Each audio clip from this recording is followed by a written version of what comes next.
Movie में हमें 2019 दिखाया गया है, जहाँ पर दिखाया जाता है कि अर्थ का बहुत बुरा हाल है। क्लाइमेट पूरी तरह चेंज हो गया है, जिसकी वजह से बहुत सारे नेचुरल डिजास्टर्स आ रहे हैं और कुछ कंट्रीज में टेम्परेचर इतना ज्यादा है कि हीट की वजह से सिर्फ 10 मिनट में ही 20 से 30 लाख लोग मारे जा चुके थे। कुछ कंट्रीज में बहुत ज्यादा सुनामी आने की वजह से लोग उसमें बहते जा रहे हैं और दूसरी जगहों पर जमीन पर इतना ज्यादा सूखापन है, जमीन इतनी ज्यादा बंजर है कि लोग पानी के बगैर मर रहे हैं। इसके अलावा बहुत सारी जगहों पर फ्लड यानी सैलाब आ गया है और ऐसा ही हाल बाकी कुछ कंट्रीज का था, यानी पूरी दुनिया का ही ऐसा हाल था। तो इस चीज का सोल्यूशन ढूंढने के लिए 27 कंट्रीज आगे आती है और वो अपने सबसे ज्यादा अच्छे साइंटिस्ट को भेजकर एक टीम बनाते हैं। अब उन साइंटिस्ट का एक लीडर था जो कि काफी इंटेलिजेंट था और उसका नाम जेक था। अब ये सब मिलकर एक ऐसी सैटेलाइट बनाते हैं जो जमीन के बिगड़े हुए इस इन्वायरमेंट और नेचुरल डिजास्टर्स को कंट्रोल करने की कोशिश करती है। क्लाइमेट को कंट्रोल करने वाले इस मेन सैटेलाइट का नाम डच बॉय रखा जाता है और ये एक काफी बड़ी सैटेलाइट थी जो कि अर्थ के अराउंड एग्जिस्ट करती थी और फिर देखते ही देखते वो अर्थ की बैड कंडीशन को कंट्रोल करने लगती है। अब जो डच बॉय था वो मेन सैटेलाइट था। अब इतनी सारी कंट्रीज हैं दुनिया में, तो हर एक को अपना क्लाइमेट कंट्रोल करने के लिए अलग अलग सैटेलाइट की जरूरत थी। इसीलिए डच बॉय के थ्रू हर कंट्री को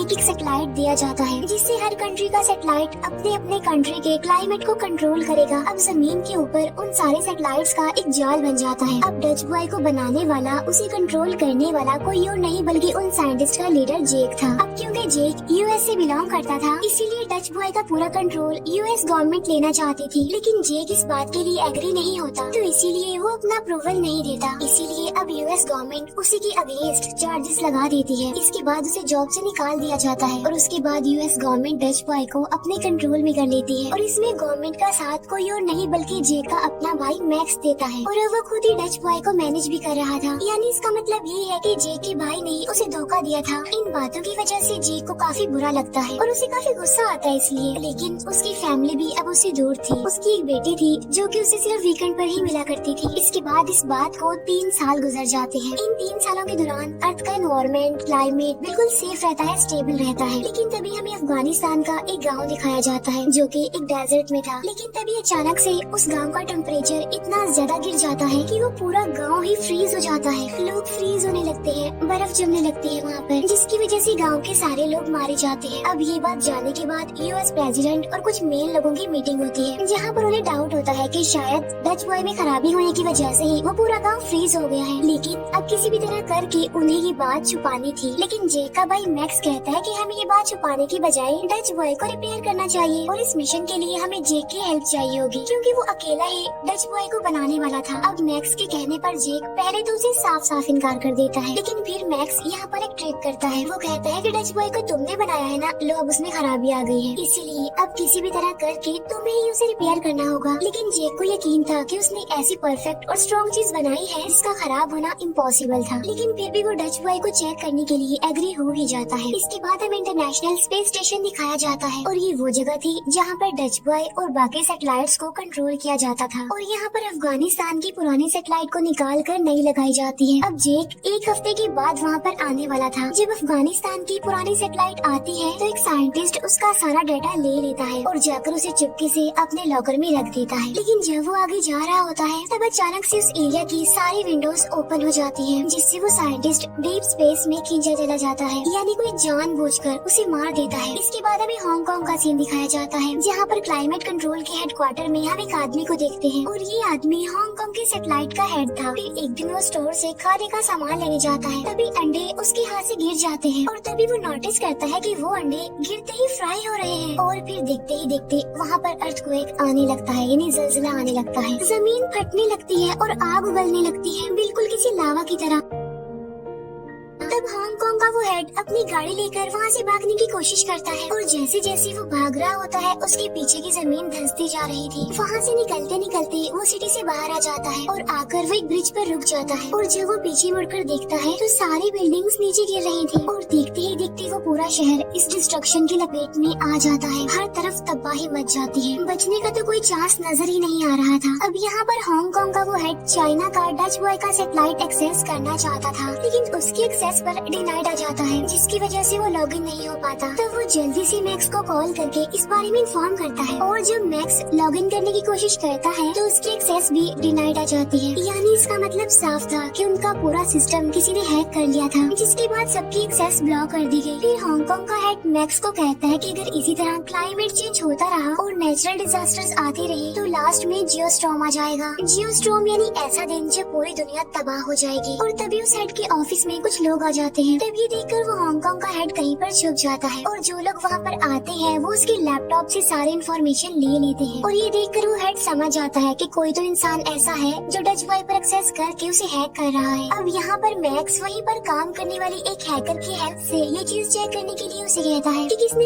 इलीगली डच बॉय को एक्सेस कर लिया है, उसे हैक कर रहा है। वहाँ पर मैक्स की एक फ्रेंड भी थी जो कि एक एजेंट थी। फिर दूसरी तरफ जेक अपने मिशन के लिए बिल्कुल रेडी था। अपनी बेटी को वो उसकी मदर के पास छोड़कर अपने मिशन के लिए निकल जाता है, और वो सक्सेसफुली इंटरनेशनल स्पेस स्टेशन यानी अर्थ की ऑर्बिट पे आ जाता है। यहाँ पर जेक को 3 टास्क दिए जाते हैं। सबसे पहला ये कि जो साइंटिस्ट स्पेस स्टेशन में मर गया था उसकी इन्वेस्टिगेशन करना, फिर दूसरा ये कि अफगानिस्तान में जो एक्सीडेंट हुआ था उसकी इन्वेस्टिगेशन करना, और तीसरा हांगकांग में होने वाले एक्सीडेंट की इन्वेस्टिगेशन करना। वो कुछ लोगों से मीटिंग करता है और ये सारी बातें क्लियर करता है। फिर वो हर कंट्री के सैटेलाइट को पर्सनली स्कैन करता है कि अगर उसमें कोई ग्लिच आ गई हो तो उसे रिप्लेस कर दिया जाए। अब टोटल 1000 से भी ज्यादा सैटेलाइट्स थी। फिर आगे जाकर उसे पता चलता है कि इस सारे मिशन का हेड कोई और नहीं बल्कि उसका भाई मैक्स है, और हर रोज उसे सारी इन्फॉर्मेशन देनी है। अब जेक को ये बात काफी बुरी लगती है, जिसकी वजह से दोनों भाइयों में कुछ प्रॉब्लम्स होने लगती हैं। इसके बाद जेक अपनी इन्वेस्टिगेशन शुरू कर देता है, यानी अपनी पहली इन्वेस्टिगेशन उस साइंटिस्ट के बारे में जो मर गया था। यहाँ पर उसे पता चलता है कि वो एक्सीडेंट किसी ने जानबूझकर करवाया था, और डीप स्पेस में जाने से पहले उस साइंटिस्ट के हाथ में एक हार्ड डिस्क थी जो अभी भी उस स्पेस स्टेशन के हिस्से पर अटकी हुई है। तब जेक और स्टेशन कमांडर अपनी जान पर खेलकर उस हार्ड डिस्क को लेने जाते हैं, और यहाँ पर उन्हें पता चलता है कि जो एक्सीडेंट हांगकांग और अफगानिस्तान में हुआ था वो सैटेलाइट में खराबी की वजह से नहीं बल्कि किसी ने जानबूझकर ऑर्डर दिए थे सैटेलाइट को ऐसा करने के लिए। लेकिन उन्हें ये पता नहीं चल पाता कि आखिर ये कर कौन रहा है, इसके पीछे है कौन। फिर हांगकांग का हेड वहाँ से निकलकर न्यूयॉर्क आ जाता है, और वो मैक्स को मिलने के लिए कहता है ताकि वो पूरे मैटर की इन्फॉर्मेशन उसे दे सके। वो मैक्स को मिलने के लिए एक जगह पर बुलवाता है, जहाँ पर मैक्स अपने फ्रेंड यानी उस एजेंट के साथ जाता है। मैक्स और उसकी फ्रेंड वो दोनों ही हांगकांग के हेड को देख लेते हैं, जो कि रोड की दूसरी साइड पर खड़ा होता है। लेकिन जैसे ही वो क्रॉस करने लगता है तो उसके पीछे खड़ा हुआ एक आदमी उसे धक्का दे देता है, जिसकी वजह से हांगकांग का हेड एक गाड़ी से टकरा जाता है। लेकिन मरने से पहले वो एक पार्टिकुलर प्रोजेक्ट के बारे में मैक्स को बता देता है। दूसरी तरफ जेक और स्टेशन कमांडर उस हार्ड डिस्क का पूरा प्रोग्राम देख रहे होते हैं, जिससे उन्हें पता चलता है कि किसी ने इस सिस्टम में वायरस इंसर्ट कर दिया है, जो अलग अलग कंट्रीज के सैटेलाइट्स को ऑर्डर दे रहा है और उनकी क्लाइमेट को चेंज कर रहा है, जिसकी वजह से जमीन दोबारा से तबाही की तरफ जा रही है। अब जेक मैक्स को मैसेज भिजवाता है कि अर्जेंटली मीटिंग करनी है, यानी जो कुछ भी हो रहा है उसके बारे में इन्फॉर्म करने के लिए। और यहाँ पर जेक मैक्स को सारी बात बता देता है कि किसी ने सिस्टम में वायरस डाल दिया है, इसीलिए डच बॉय जानबूझकर सैटेलाइट्स को ऑर्डर दे रहा है, जिसकी वजह से अलग अलग कंट्रीज लाइक अफगानिस्तान और चाइना में वेदर बिगड़ गया है। यानी कोई डच बॉय को बिल्कुल किसी वेपन की तरह यूज करके तमाम कंट्रीज को खत्म करना चाहता है, और कोई स्पेस स्टेशन का आदमी भी इसमें मिला हुआ है, और वही है जो डच बॉय में वायरस का प्रोग्राम इंसर्ट करता है, और उसको ऑर्डर देने वाला जरूर कोई न कोई बड़ी अथॉरिटी का आदमी है, और वो कोई और नहीं बल्कि मैक्स के सीनियर्स में से कोई एक है। और वो या तो मैक्स का बॉस हो सकता है या फिर प्रेसिडेंट। ये सुनकर मैक्स कहता है कि भला प्रेसिडेंट ऐसा क्यों करना चाहेगा, जिस पर जे कहता है क्योंकि डच बॉय वेपन की तरह यूज हो रहा है, और वो सिर्फ उन्हीं कंट्रीज को टारगेट कर रहा है जो आज के जमाने में काफी सक्सेसफुल है, और आने वाले टाइम में ये कंट्रीज काफी इम्प्रूव करेंगी और काफी सक्सेसफुल होंगी, और उनकी इकोनॉमी भी काफी अच्छी होगी। इसीलिए अब ये सब कुछ जानने के बाद मैक्स उस हैकर की हेल्प से उस सारे प्रोजेक्ट के बारे में इंफॉर्मेशन निकालता है जो कि उसे हांगकांग के हेड ने बताई थी, जहाँ पर उसे कुछ फाइल्स मिल जाती है, और जो कुछ उसे जेक ने बताया था उससे मिलता जुलता कुछ डेटा उस प्रोजेक्ट में रिसीव होता है कि कैसे सक्सेसफुल डेवलप्ड और इकोनॉमिकल कंट्रीज को डिस्ट्रॉय करना है। अब क्योंकि ये प्रोजेक्ट काफी टॉप सीक्रेट था तो इसीलिए कोई काफी बड़ी अथॉरिटी का आदमी ही इसे बड़े लेवल पर ऑपरेट कर सकता है। अब यहाँ पर मैक्स को प्रेसिडेंट पर शक होता है। अब प्रेसिडेंट पब्लिक गैदरिंग के लिए जा रहे थे और मैक्स भी उनके साथ चला जाता है। दूसरी तरफ बताया जाता है कि टोक्यो में काफी बड़ा हेल स्टॉर्म आ गया है, बड़े बड़े पत्थरों की तरह बर्फ नीचे गिर रही है, जिसकी वजह से बहुत सारे सारे लोग मारे जा चुके हैं और पूरे सिटी में तबाही भी बहुत ज्यादा हो गई है। फिर दूसरी तरफ ब्राजील का टेम्परेचर आहिस्ता आहिस्ता इतना ज्यादा कम होने लगता है कि देखते ही देखते पूरा समंदर फ्रीज हो जाता है और वहाँ पर एंजॉय करने जितने भी लोग आए होते हैं वो भी सारे फ्रीज हो जाते हैं, यानी बर्फ बन जाते हैं। और ये सब कुछ डच बॉय सैटेलाइट की वजह से ही हो रहा था, क्योंकि वो वायरस से इन्फेक्टेड जो था और वही बाकी सैटेलाइट्स को कमांड कर रहा था, इंस्ट्रक्शंस दे रहा था। अब देखते ही देखते पूरा डच बॉय इस वायरस की लपेट में आ जाता है, जिसकी वजह से सारे सैटेलाइट्स भी इन्फेक्ट होने लगते हैं और बाद में पूरा सिस्टम खराब होने के बाद जियोस्टॉर्म का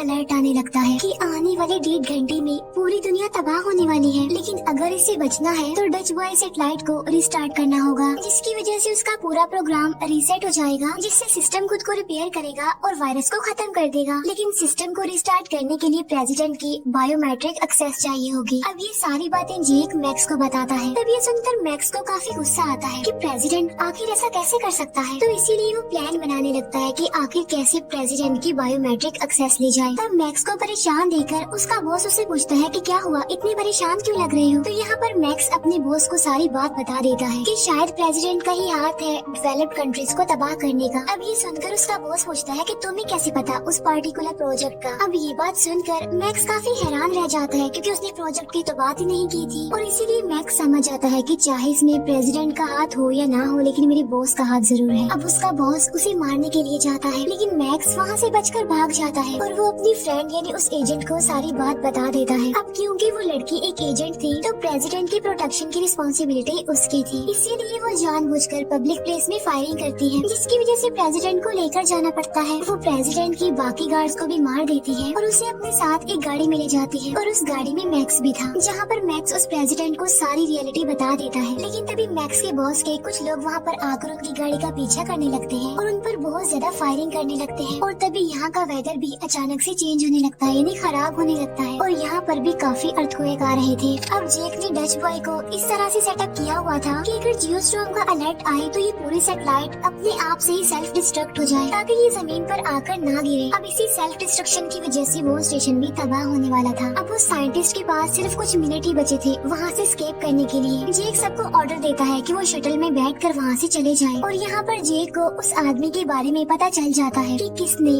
डच बॉय में वायरस को इंसर्ट किया था। असल में ये उन्हीं की टीम का एक मेंबर था जो कि स्टेशन कमांडर था, और ऐसा करने के लिए उसे बहुत सारे पैसे मिले थे। यहाँ पर जेक और उसके बीच काफी फाइट होती है, जिसमें बाय मिस्टेक वो स्टेशन कमांडर एक बटन प्रेस कर देता है, जिसकी वजह से स्पेस स्टेशन की इस सेक्शन की विंडोज खुल जाती हैं, जिससे वो लड़का डीप स्पेस में चला जाता है। अब यहाँ पर जेक भी बाहर जाने ही वाला होता है कि तभी वहाँ पर उसके साथी यानी स्टेशन कमांडर आकर उसे बचा लेती है। Dutch boy out of control हो जाता है, जिसकी वजह से पूरी दुनिया में तबाही होने लगती है और इस तबाही में सुनामी आ गया था। मुंबई में काफी बड़ा तूफान आ जाता है। मीनवाइल मैक्सिको में हीट वेव आ जाती है। वो सारे साइंटिस्ट शटल में बैठकर जमीन पर आने वाले थे, लेकिन जेक जो कि जाने के लिए तैयार नहीं था, तब स्टेशन कमांडर वहाँ पर आकर उसकी हेल्प करती है। दूसरी तरफ मैक्स और उसके बॉस की लड़ाई में प्रेसिडेंट की वजह से मैक्स का बॉस पकड़ा जाता है और यहाँ पर वो सारी बात रिवील करता है कि आखिर उसने ऐसा क्यों किया। वो बताता है कि मैं प्रेसिडेंट बनना चाहता था, क्योंकि इस पूरे एक्सीडेंट की रिस्पॉन्सिबिलिटी प्रेसिडेंट पर आती, जिसकी वजह से प्रेसिडेंट को निकाल दिया जाता और उसकी जगह मैं प्रेसिडेंट बन जाता। इसके बाद उसे अरेस्ट कर लिया जाता है। इसके बाद जो प्रेसिडेंट थे वो अपने बायोमेट्रिक से डच बॉय को रिस्टार्ट कर देते हैं। रिस्टार्ट होने के बाद सिस्टम उस वायरस को डिस्ट्रॉय कर देता है, जिसकी वजह से देखते ही देखते सारी सिचुएशन ठीक होने लगती है और जितनी भी नेचुरल डिजास्टर्स हो रही थी वो अपने आप से बंद हो जाती है। लेकिन उनका स्पेस स्टेशन अभी डिस्ट्रॉय होने वाला था, जिसमें अभी तक जेक और वो स्टेशन कमांडर थे वो एक पुराने सैटेलाइट में छुप जाते हैं। इसके बाद पूरा स्टेशन डिस्ट्रॉय हो जाता है और अब वो डीप स्पेस में जाने लगते हैं। उन्हें कुछ पता नहीं था कि वो कहाँ पर लैंड करेंगे, जमीन पर पहुँचेंगे भी या फिर नहीं। लेकिन तभी उनका एक साइंटिस्ट वापस आता है और वो उनके सैटेलाइट को अपने स्पेसशिप से अटैच कर देता है और उन दोनों को सही सलामत बचा लेता है और अब ये दोनों सक्सेसफुली जमीन पर आ जाते हैं। इसके बाद एक और स्पेस स्टेशन बनाया जाता है, जिसका इंचार्ज जेक को बनाया जाता है और उसे उसकी जॉब भी वापस दे दी जाती है।